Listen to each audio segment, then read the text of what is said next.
Hey everybody, it's your buddy Beard Grizzly, and today I'm letting my mind wander quite a bit. Also, before I even say this name again from the thumbnail, be aware, there are spoilers ahead. And if you want to go into Warmind blind, though these spoilers are full of speculation, I want to make sure that you realize there's spoilers ahead.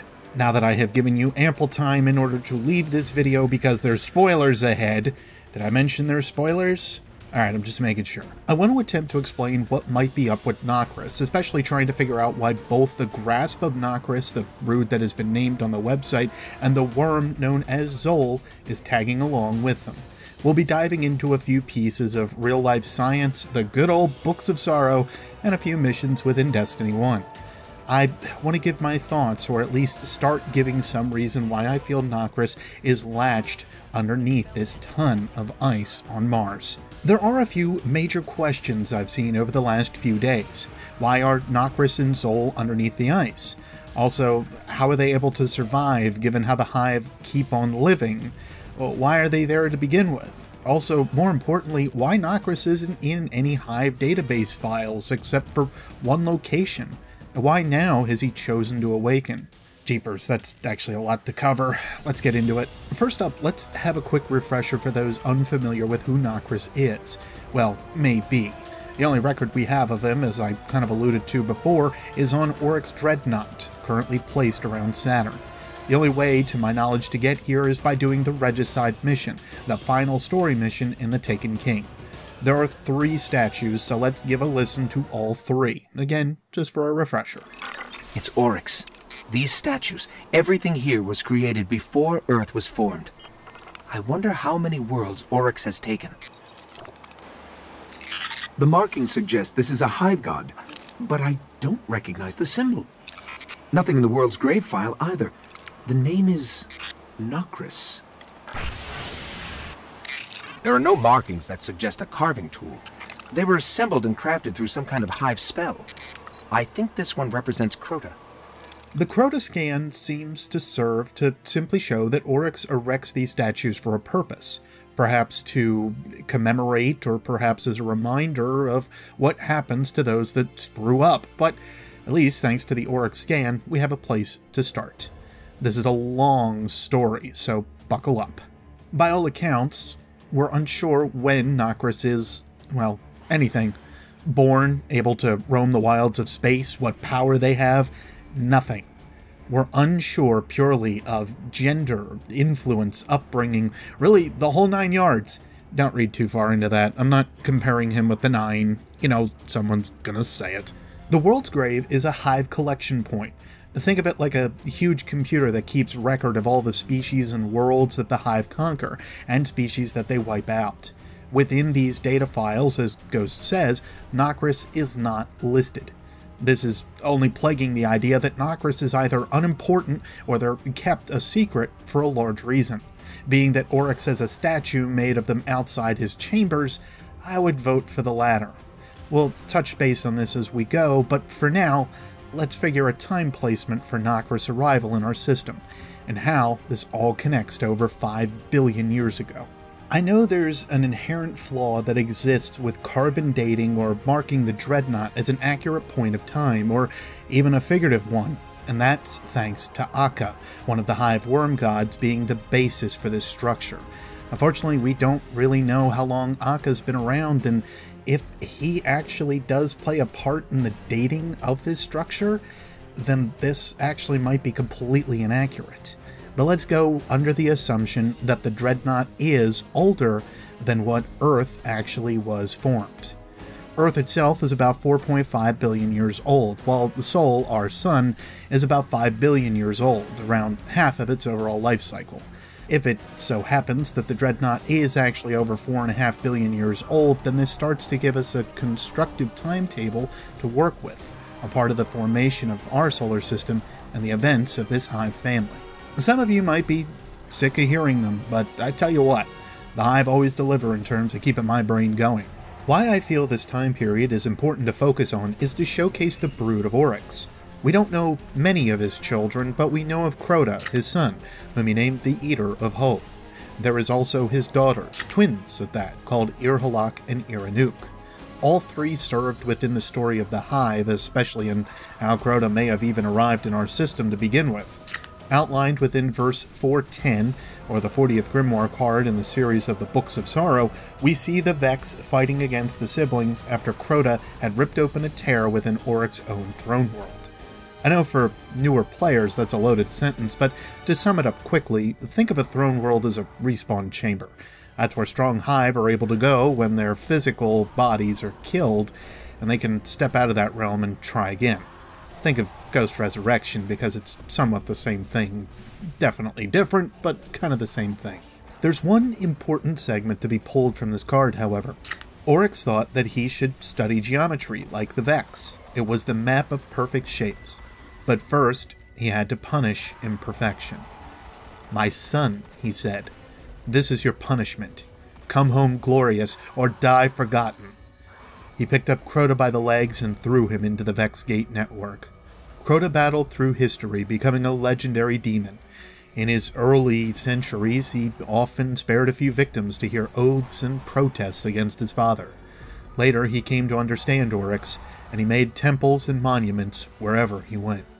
Crota was sent through the Vex network by Oryx, his own father, in order to fight and make a name for himself, or simply die off in the network. As a reminder, all of this happens before Oryx supposedly makes the Dreadnought, happening within the next card, aptly called verse 411, Dreadnought. It's important to note this simply to disclose that the children of Oryx have been alive for some time before this marker. It's quite possible that around the same time Oryx sired the other children to an unknown mother, he also had Nokris. We'll get more into that in a bit, since I know there's a couple ways to lean in this debate.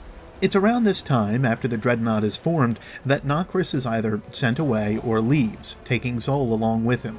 This window is still very open and doesn't really tell us much as per arrival date or even how, but I think we might have a few puzzle pieces to fill in the gaps. In the King's Fall raid, we are given the ability to gather weapons that have references of species that are long lost to the universe, or at least in most cases. They signify a small connection to what's been lost, but there's one in particular that calls up some interest in me. The Anguish of Dryston, plus its Adept version, showcases a small story about a fleet headed by a one Captain Dryston Corps. Hard to starboard. Stand by weapons. Helm, get us out of here.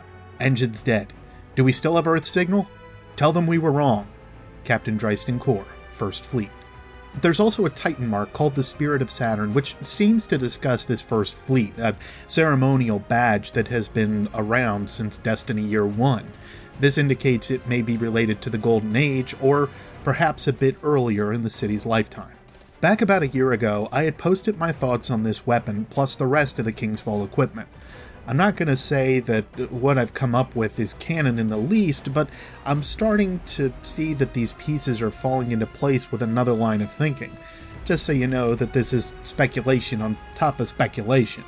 I mean, I did warn you at the top of the episode, and to be frank, we don't have any hard facts on Nokris past them possibly, being under ice, but I'm jumping ahead of myself and my point.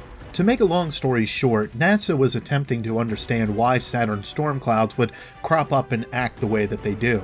This led to a black hole theory about these storm clouds, which has since been debunked. The theory had been going on for some time, as far back as I can track to the late 80s or so, but Cassini, the probe that had been in Saturn's orbit until recently, pretty well put a stop to that theory quickly once it arrived in 2004.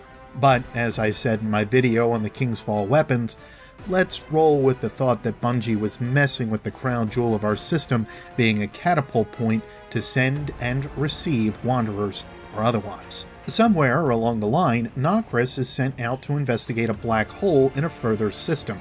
Upon entering it, he finds himself right at Saturn's doorstep, or fairly close to it. The gravitational range of a black hole, depending on what had collapsed in order to form it, is always going to be the question, but this will make sense soon enough. Let's say that Saturn has more than one odd flux, especially given that it's such an outstandingly mysterious world. Formation of most of our worlds within our solar system would have occurred about 5 billion years ago for roughly 1 to 2 billion years. With this in mind, Nokris' arrival would have to be sometime after that, but still within a time of flux and chaos within the system. Sort of. Of course, you may ask, how long ago is that? Really, any time before humans started to look up at the sky, and even then only until rather recently, within the last 50 years or so, did we start to truly track the worlds that we have closest to us. This is just to help give a better figure of time within our system and to show the amount of time Nokris would have to have arrived in our system. After Nokris arrived around Saturn, his fleet of tomb ships was then carried into another flux situation, one that carried him right above Mars. Whether this was detected or not is entirely unknown, but we know that somewhere past Saturn, something like it very well may exist that could link Mars and Saturn together. Recall with me the battle above Saturn.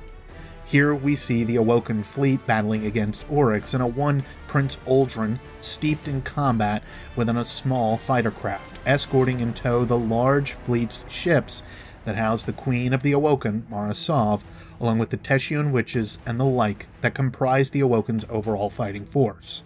We all know how this ends, as the Queen says herself. They are blown away at this battle, with all involved presumed unrecoverable. Still, there is one piece of evidence to suggest at least Uldren Sov survived the battle. Within the Aftermath Grimoire card, we see that Uldren had crash-landed on Mars, his shields and his ship still in one relative piece. At least the cockpit was intact. That much we know, I suppose. Along with the Martian landscape, Uldren also happened upon some of the crow drones that he sent out in order to gather information. Uldren's nickname was the Master of Crows, so this is why this link is pretty heavily related to Uldren, especially when one of them refers to this person in the card as Master. These drones happen to be stuck on Mars, but with them being there, Uldren ordered them to begin repairs on a ship. The landing zone was one he had known and had visited before, the Athabasca Vallis, site of an old outflow channel on Mars, and further evidence that suggests water once was or still is on the Red Planet. The location of his crash isn't that important. His ability to repair his ship isn't that important.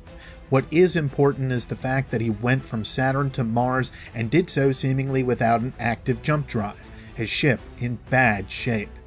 So, again, we find a tie to Saturn, and the possibility that things aren't quite as they seem out there. We have two instances of forces dropping onto Mars as well, for unknown reasons at that. For me, this adds up to more than just a simple coincidence. So we return to Nokris, who has just arrived overhead of Mars. Losing control of their ships, or not having control at all, the Hive crash land into the Hellas Planitia, or Basin, as we've heard it referred to. Really, the Hellas impact structure is a vast crater, one that showcases an instance of a large object that impacted Mars, theorized somewhere around the late bombardment period of our solar system. It's unknown if this impact object is to blame for Mars being uninhabitable by our standards today, but it's just to outline that it isn't a small target. Underneath this impact object leaves the possibility of additional water or water ice, and an impact from another object or objects may dredge that water ice up into the basin, or otherwise allow for it to fill a portion of it. And so down Nokris goes, right into the basin, the Hive finding themselves buried underneath mounds of ice and water freezing over. This would not require the traveler's hand, and I should point that out. These ice flows seemingly exist today, though their depth and amount is unknown. Please note, I'm not saying that Nokris is the cause of the impact crater. You need an object much bigger than a few Hive tomb ships to make a dent in Mars that's almost 3,000 kilometers across and 4 kilometers deep. Nokris certainly fell to the floor after the initial impact crater was formed. Well, that finally answers the how Nokris may have gotten there, but it doesn't explain a few finer points, so let's continue. There's a few issues with Hive physiology, namely the fact that they have a worm inside of them that asks for them to tithe to it. If they do not bring this tithing or offering to the worm will actively eat at the Hive member and kill it from within, or something to that effect. We know that Oryx complains a lot of pain when dealing with his worm after not battling against the Ecumene Council successfully. We also see this with his sisters, both Savathun, whom even newer players will have heard of in scans and in the missions holding her name, along with Zivu Arath, the warlike sister whom also couldn't contend with the death that creeped over her when she too was unsuccessful in battle. Meanwhile, we can assume to hold the same standard of most Hive gods, or even Hive in general. This causes me to push the same pressures onto Nokris, and wondering how they would be able to handle these circumstances, unable to do battle being encased in ice. The main Bungie website of Destiny the game actually refers to the grasp of Nokris having been under the ice for centuries. So I suppose this starts the great debate all over again about how tithing and tribute work for the Hive, and if ice might be enough to freeze over and stop death from occurring within a Hive under these conditions. First off, is tithing a biological idea, or is it supernatural? Well, we know that Thrall do feed in the pits where Crota's shard once was in the dark below. Seeing them chew at bone and muck makes me think that they have a purpose to pass up this tithing they may receive from these bones, however small it may be. That's the only major hint we may have for if tithing pains can be stopped with being frozen, stopping most biological function. Think of the first Captain America movie and how he was revived from the ice. That's about the same idea I'm getting here. There may also be some explanation in the crystals that hold some Hive within, and whether that stops the tithing process as well, now that I think about it. That being said, there may be another explanation, and that is the tithing network. Established to allow Oryx and those under him to still receive enough tithing to not only survive, but grow, little by little, the tithing network passes tribute in other measure to the one that the Hive happens to serve. We see some evidence of this being a literal network with the possible voice heard from Toland the Shattered, a warlock that was sucked into this realm by Crota before we put him down. We still hear a voice that whispers to us through the Dreadnought, asking us to take up the mantle of Taken King after putting Oryx down, and this voice seems to resound with Toland very well. To my point, if this tithing can be transferred over a paracausal network, something that links the Hive together in a not-so-explainable way, then this could mean that Oryx, or someone else, could give some of that tribute to Nokris in order to stay alive. I mean, for all we know, Nokris also holds a Hive God along with him, which would be a valuable asset to lose within the War of the Universe. To this end, this brings me to why Nokris is here.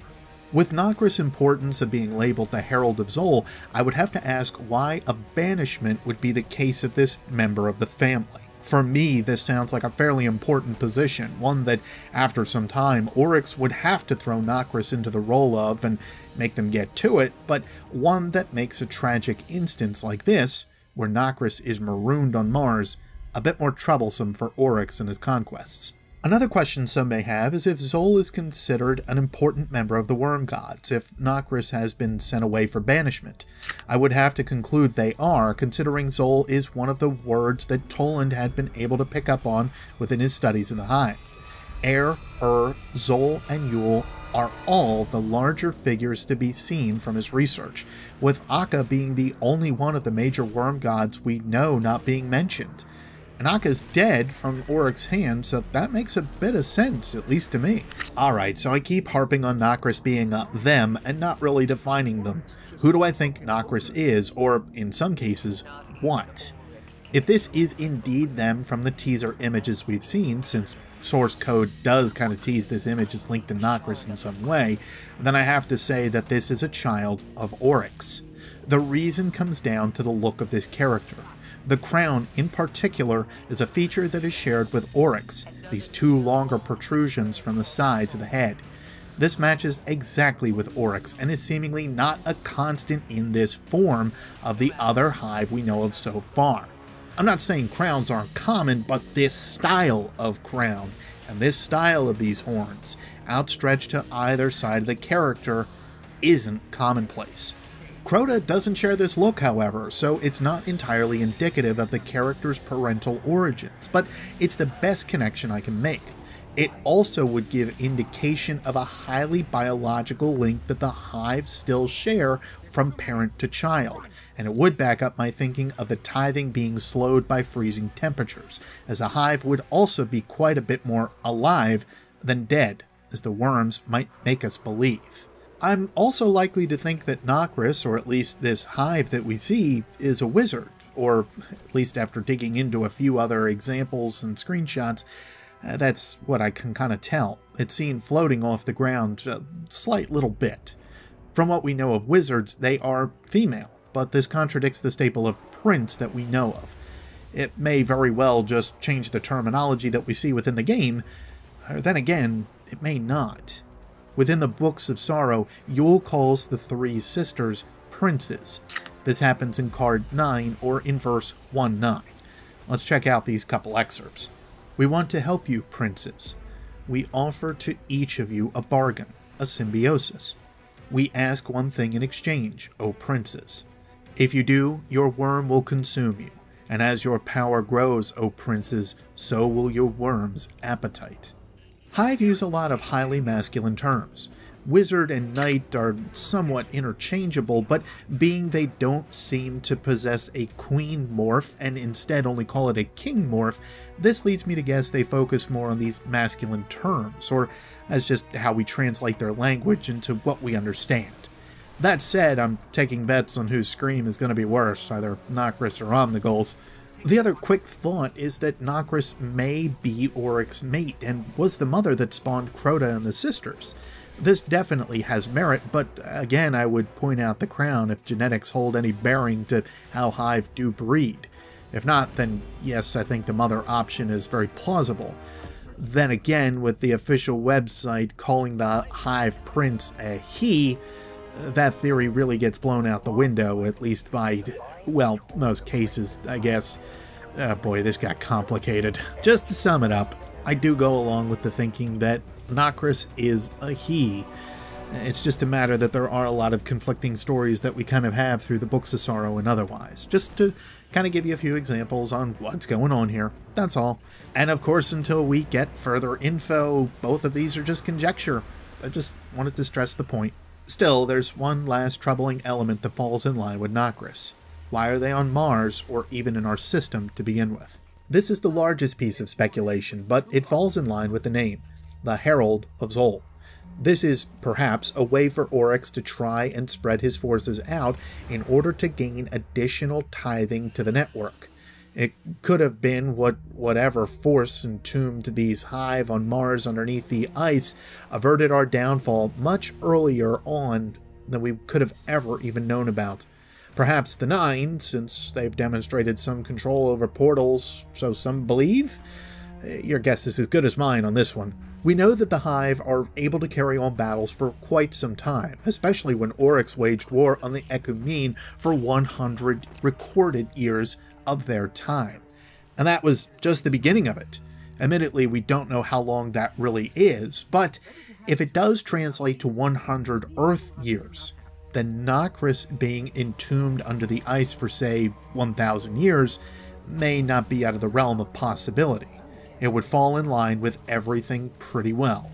Humanity not looking up at the stars actively enough to trace an impact like that on Mars, avoiding the Traveler and the Golden Age, still leaving the black hole or portal up to question for Driston Core and the First Fleet, not having a hand in either encounter of the Collapse or the Traveler, leaving this group of Hive to be discovered by the Braze on Mars.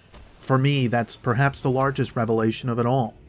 That the facility is built above these Hive, encased in ice as they are, makes me wonder just how much the Braze knew. It makes me wonder how much of the tech we have is truly based on light and research of the Traveler, and how much of it may be linked to the Hive, this brood that has been stuck underneath the ice for as long as it has. Perhaps humanity was double-dipping, so to speak, and eventually Rasputin had to ice the place up completely for another several hundred years. As was said on the livestream or otherwise, this place is thawing out. It hasn't been seen like this in some time. There's also a point to look at the first light installation on the moon as being another indication of Hive involvement, even within the collapse. It may have been small, or as Ghost points out, Crota might have been waiting for Oryx to arrive to finish off the Traveler in its entirety. Nokris may have been sent as support, following along with this thinking, but Rasputin may have had other thoughts in mind with keeping them under the ice after the Braze had located them. It could be Rasputin finally thinks us powerful enough to kill off this threat on Mars, and that's why he's been testing us over the last few years. The question is how dug in the Hive are and how much they've been attacking Rasputin's center, or perhaps more damning, what else they could have found on us, or what power source they intend on feeding Xol to empower him. The final question, of course, is what caused Nokris to wake up, and realistically it could be as simple as Oryx is dead now and he doesn't have the means to stay alive, so it's time to push upward and outward and try to do what he can. Could also be something that just was caused by the explosions of light that happened across from the Red War. There are several possible explanations that exist, but right now I would kind of go with the latter, since that blast of light did cause a lot of havoc. These are just a few thoughts that I have to try and explain Xol and Nokris for the time being. There are larger implications that exist which we may have to get the full story for later on. In the meantime, I think I better leave it here just in case there's anything else we need to come back to with Nokris, even though I'm sure there will be. For now, I'd love to hear your theories on Nokris. Do you think I've completely lost my mind, or do you think I'm onto something? Does this help any theories you've already had in the past, or just muddy them up more? Let me know below, and I'll do my best to get a response to you like I always do. Otherwise, if you enjoyed this little brief before we get into Warmind, you know the buttons to press, along with subscribing to hear more from me. If you do subscribe, don't forget to click on the bell to be notified of new content as I can release it, and don't forget to do this for all of your favorite creators. Until next Spacetime Guardians, take care.